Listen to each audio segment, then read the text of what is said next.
Welcome Aryan smart IQ study point.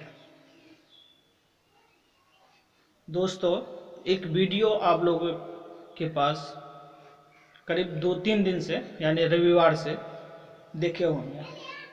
वहाँ के वो वीडियो बहुत दर्दनाक वाली वीडियो है जो कि पालघर की है, महाराष्ट्र पालघर की है। वहाँ की जो प्रेजेंट में जो ये है उद्धव ठाकरे सरकार, वाकई में वहाँ की जो वीडियो आई है सामने बहुत दर्दनाक है। बहुत बेरहमी से वहाँ लिंचिंग किया गया है। आप लोग भी देख सकते हैं इस वीडियो को कि कितना बेरहमी से लिंचिंग किया गया था। मानने वाली बात है कि इस तरह ऐसा इस वीडियो को देखने के बाद लगता है इस दुनिया में इंसानियत नाम का चीज है ही नहीं।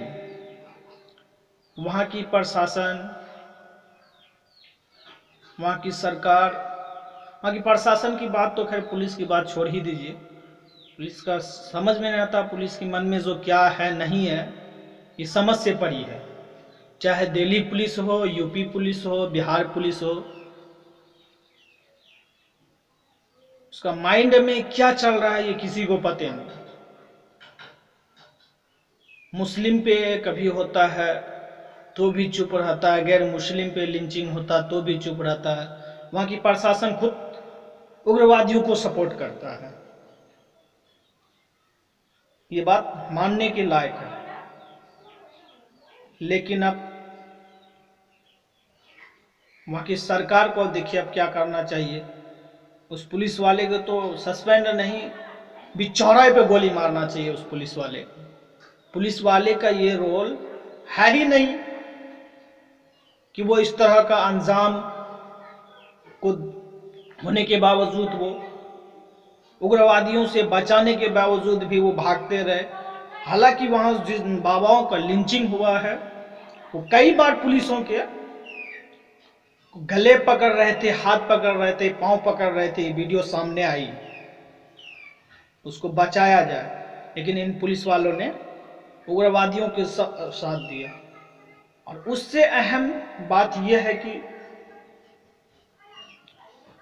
इसको सोशल मीडिया में आप लोग देखते होंगे, इसको सांप्रदायिकता का रूप दिया जा रहा है। चलिए, सांप्रदायिकता है नहीं। वहाँ की पुलिस की जो रिपोर्ट आई थी उसमें खुद ब खुद बताई गई थी कि वहाँ जो लिंचिंग हुआ था दोनों एक ही धर्म के थे, कोई पार्टिकुलर धर्म नहीं था। अब क्या बात है इसके लिए तो आप कुछ दिन आप लोग को वेट करना होगा, पुलिस वहाँ का क्या राय देती है। और ये जो सोशल मीडिया में, फेसबुक, व्हाट्सएप में शेयर हो रहा है, ये IT सेल का काम है। इस पे आके आप लोग उग्रवादी ना बने तो बेहतर है। जानते हैं बीजेपी का IT सेल, वहाँ उसकी सरकार तो है नहीं, लेकिन वो नफरत फैलाना चाहता है समाज में। कुछ दिन पहले देखे सब्जी वालों को कैसे किया, उसी तरह ये फैलाना चाहते हैं। एक्चुअली में हाथ इन्हीं लोग कर रहा था, बाहर का कोई ऐसा आदमी है नहीं जो करेगा। वहाँ की मौजूदा सरकार पे आप, महाराष्ट्र की मौजूदा सरकार पे आप देखिए क्या करेंगे, वो उसकी जिम्मेदारी है। वो पुलिस वाले को साथ क्या करते हैं, व्यवहार करते हैं। क्या मॉब लिंचिंग जो हुआ वाकई में वहाँ बाबाओं के, वहाँ कोई मुस्लिम या किसी पार्टिकुलर धर्म के नहीं थे, दोनों सेम जाति के थे। जिसमें 2 बाबा थे, एक ड्राइवर थे, दोनों की हत्या हुई थी। क्या कारण रही होगी जो पुलिस वाले ने उसकी मदद नहीं की? क्या पुलिस वाले उग्रवादी से डरते थे? यदि उसको डर था तो वायरलेस से आगे क्यों नहीं इन्फॉर्म किया, क्यों नहीं और फोर्स मंगाया गया उन लोगों के लिए बचाने के लिए? ये सब छोटी मोटी तकरीबन सवाल बनती है, क्या कि पुलिस उसका बार बार हाथ पकड़ रहे थे बचाने के लिए। जो वहाँ के गृह भी मंत्री को भी इसका बारे में एक्शन लेना चाहिए। और वहाँ की जो उच्च अधिकारी हैं उसको भी इस बात का पुष्टि करना होगा, क्या ये पुलिस वाले या पैसा खा लिए या कोई और दुश्मनी था। इन सारे चीज़ों को देखते हुए वहाँ की सरकार को उस पुलिस वाले के सामने कड़ी से कड़ी सजा मिलनी चाहिए।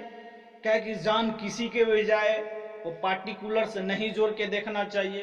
क्या जान किसी की भी जाए जान होती है, जान चाहे किसी मजहब हो, चाहे कोई भी हो, चाहे कोई भी धर्म हो, इसकी इजाज़त नहीं देती इतना बेरहमी से मारने के लिए।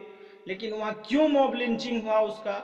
इस लॉकडाउन के दौरान अपने ही जाति के लोग अपने ही कास्टे में मारपीट कर रहे हों, क्या कारण रही होगी इसका तो खुलासा करना होगा। चाहे जो भी हो, लेकिन पुलिस वाले को इसको बचाना चाहिए, अपने ऊपर लाठी खाना चाहिए, जो कि पुलिस वालों को माना जाता है कि वो जनता के रक्षक के लिए ही बहाली होता है। अगर आप एक लिंचिंग को नहीं रोक सकते हैं तो आप तो पुलिस वाले के नाम पे धब्बे हैं, आपको तो वर्दी की जरूरत ही नहीं है। अगर इतनी बुजदिली थी आपके अंदर में या ताकत नहीं थी तो आप पुलिस में भर्ती क्यों हुए?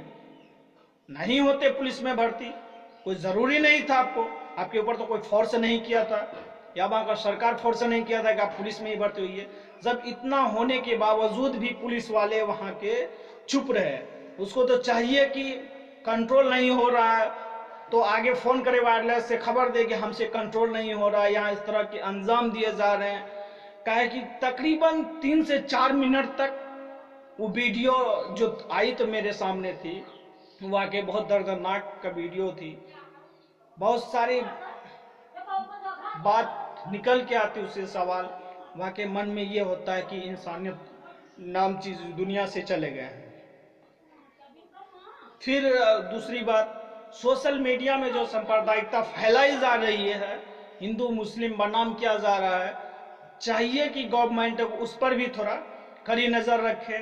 बहुत सारी फेसबुक प्रोफाइल में हम देखे, बहुत सारी फेसबुक पोस्ट में आई है इस बात को, तो चाहिए कि सरकार भी उसमें भी थोड़ा कठिन से कठिन कदम उठाए और कठिन से कठिन सजा मिले। इसके लिए तो सरकार को एक अध्यादेश लाना चाहिए। पता नहीं सरकार को क्या हो गया है जो अध्यादेश लाने से डरते हैं मॉब लिंचिंग का।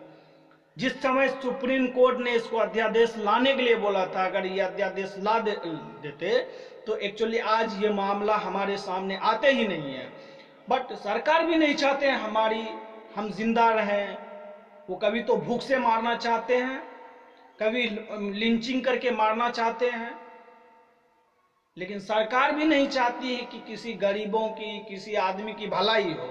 इसको तो अपना चाय बेचने से जिसको फुर्सत नहीं था, वो आज तो प्रधानमंत्री की कुर्सी में बैठ गए हैं, उसको क्या है, उसको तो कोई फर्क ही नहीं है, वो इसी में बैठ के आते हैं, अपना फरमान सुना देते हैं। लेकिन उन लोगों से भी आपको बात करके देखिए कि क्या परेशानी है, कि गरीबों के हाल क्या है, वो सबसे सरकार को कोई लेना देना नहीं है। 2-4 IT सेल है, उसका पैसा देता है, पूरा सरकारी फंड है, जितना टैक्स अगर टोटल तो पैसा वो IT सेल में खर्च करता है।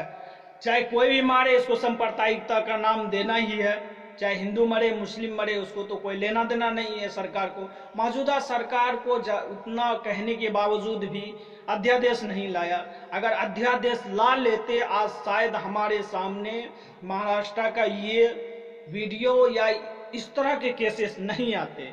कहा कि हमारे भी सरकार नहीं चाहते कि जनता की भला हो, वो जनता के अगर भला चाहते तो वो अध्यादेश बहुत पहले ला लेते और पुलिस को तो कठोर से कठोर कार्रवाई करते। वो खुद हड्डियां खिलाते हैं पहले पुलिस को, बाद में वो खुद फंसवाते हैं। ये सरकार की सोची समझी, हम ऐसा लगता है हमको चाल है और कुछ नहीं। ये सरकार की नाकामी है, चाहे सेंट्रल सरकार हो चाहे गवर्नमेंट सरकार हो। क्या कि ऐसा नहीं कि कांग्रेस के जमाने में लिंचिंग नहीं हुआ, कांग्रेस के जमाने में भी लिंचिंग हुआ है, तो वो भी नहीं लाए और वही नक्शे कदम पे आज बीजेपी चल रहे हैं। कोई सवाल करने के बावजूद अगर पूछिए तो बीजेपी डायरेक्टर बोलेंगे कांग्रेस से पूछिए। अरे भाई, कांग्रेस से ही हमको पूछना होता तो आपको सत्ता में बैठाए थे हम किस लिए? हम सत्ता में अपनी भलाई के लिए बैठाए थे ना आपको आए, लेकिन भलाई सोचते नहीं आम गरीबों की। आप जैसे देखे होंगे कोटा में कुछ छात्र फंसे हुए थे, योगी जी ने कितनी सारी बस रवाना कर दी। क्या वहां विधायक के बेटे, अमीर के बेटे पढ़ते हैं, लेकिन वही मजदूर राजस्थान में, दिल्ली में, गुजरात में, सूरत में, बहुत सारी जगह से पैदल आए, लेकिन कोई भी सरकार, ना सेंट्रल सरकार इसमें कुछ बोले, ना राज्य सरकार कुछ बोले, क्योंकि वो चाहते ही नहीं कि गरीबों की भला हो, जिसके वजह से यहाँ की जीडीपी, यहाँ की अर्थव्यवस्था सारी चीज निर्भर करती है। जिस मजदूरों ने, जिस गरीबों ने आपको उतनी मुकाम तक पहुंचाया था, उसकी भलाई आप कभी करते ही नहीं। सरकार देखिए अब बस भेजे, 800 बस यूपी से रवाना हुए तकरीबन, तो उसमें टोटल क्या है कि कोटा में बड़े बड़े घर के बच्चे हैं, टोटल विधायक के बेटे हैं या कोई फैक्ट्री उद्योगपति के बेटे हैं, तो उसके लिए सरकार ने बसेस रवाना कर दी। लेकिन मजदूरों के लिए क्या किए? कुछ नहीं किया। आप देखे होंगे कि मजदूरों के लिए कुछ नहीं।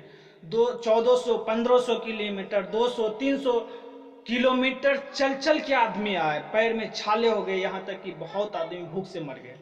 लेकिन मीडिया वाले आज तक इस पे कोई सवाल नहीं उठाया।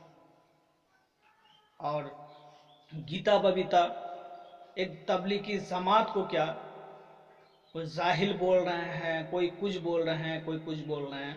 मैं गीता बबीता से भी कहना चाहता हूं कि आप जो ट्रेंडिंग कर रहे हैं ना ट्विटर पे,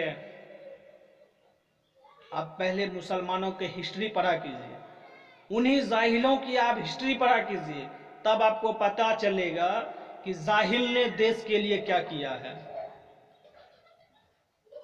अजीम प्रेम जी का नाम तो सुने होंगे, जो 1000 करोड़ दिए, वो एक मुसलमान थे। नदीम साहब जो कि 500 की कम लागत में किट बना दिए, वो भी एक मुसलमान थे। उसके अलावा शाहरुख खान लगभग 3 लाख आदमी से 300-400 लाख आदमी से अधिक मजदूरों को खाना खिलाए, वो एक मुसलमान थे। उसकी 4 फ्लोर वाली जो बिल्डिंग, जो ऑफिस जहां बनी हुई है ना, वो महाराष्ट्र सरकार को दे दिए क्वारंटीन करने के लिए, क्वारंटीन सेंटर बनाने के लिए। सलमान खान कितना मजदूरों के अकाउंट में 15-15 हजार रुपये करके घुसा है, वो भी एक मुसलमान थे। कितना आदमी का आपको हम नाम गिनाए? अगर आपको नाम गिनाएंगे ना बबीता जी, तो आपको मेरा मेमोरी कम पड़ जाएगा। लेकिन वो छोड़िए, आप तो आमिर को जानते हैं ना, आमिर खान। जी हाँ, ये वही आमिर खान है जो आपको रोड से इस मकाम तक लाके पहुंचाया। लेकिन वो भी कौन? एक मुसलमान था, जिसके वजह से आज आप बीजेपी आईटी सेल में काम कर रहे हैं। नहीं तो आप किसी घर में बर्तन मांजते होते होंगे। वो भी एक मुसलमान था, वो भी एक जाहिल ही था जो आपको इस मकाम तक लाके पहुंचाया। कम से कम एहसान फरामूस ना बना कीजिए। एहसान फरामूस बनना इंसानियत नहीं है, अंदर में इंसानियत है ही नहीं। वो इंसानियत ना उसके अंदर में है ही नहीं, वो इंसानियत नाम की चीज ही नहीं है। और हमको भी लगता है आपको तो इंसानियत तो आपके अंदर से चले ही गया होगा। किसी को जाहिल बोलने से पहले अपना बैकग्राउंड पढ़ लीजिए कि मेरा बैकग्राउंड क्या था, हम क्या हैं, उसके बारे में जरा सोच लीजिए। लगता है बबीता जी के पास ये वीडियो नहीं पहुंचे होंगे, इसीलिए हम रिक्वेस्ट करते हैं उनसे कि वीडियो एक बार आप जरूर देख लीजिएगा। मीडिया झूठ बोलती है, पुलिस सच उसको सामने में लाती है। एक वक्त था जब पुलिस अगर कोई गलत करते थे तो मीडिया वाले बोलते थे, लेकिन आज उल्टा हो गई है। पुलिस सच सामने लाते हैं, मीडिया वाले नफरत फैलाते हैं, हिंदू मुस्लिम सांप्रदायिकता करते हैं, गरीबों की आवाज दबाते हैं। ये मीडिया की तो खैर वो रखेल मीडिया है, गोदी मीडिया, इसकी आदत हो गई है, इस पर तो ज्यादा बहस करने की जरूरत नहीं है, तो आप सबको भी मालूम है। और ज्यादा भी लोग को अकल इतनी है कि उसको 10,000 दीजिए, आपकी तारीफ करने लगेंगे। इसकी एक्चुअली में औकात बहुत छोटी सी है, इसलिए ये ऐसे कर रहे हैं।